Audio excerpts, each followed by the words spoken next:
Ayan yung ating ulam.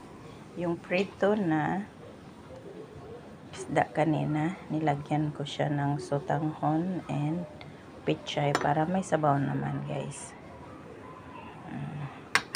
Diskarte lang ba? Ayan, let's eat, guys. Sotanghon.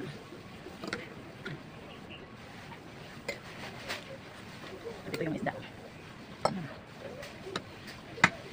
Kain-kain. Para may gulay naman. Kaya lagyan natin ng gusto mo ng sabaw, yung prito mo, lalagyan mo ng sabaw. Lagyan mo ng sotanghon or miswa. Pwede.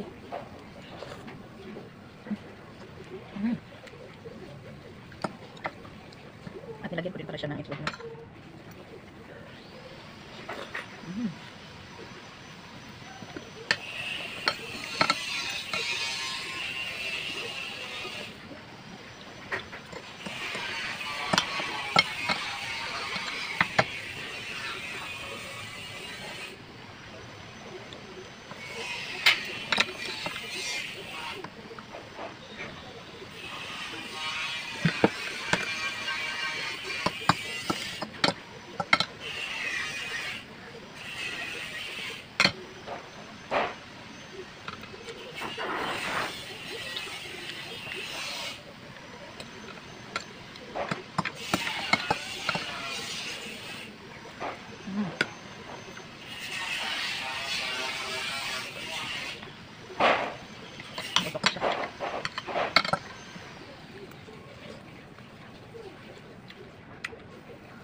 Ang sarap yung sabaw dahil yung lasa ng isda na dito.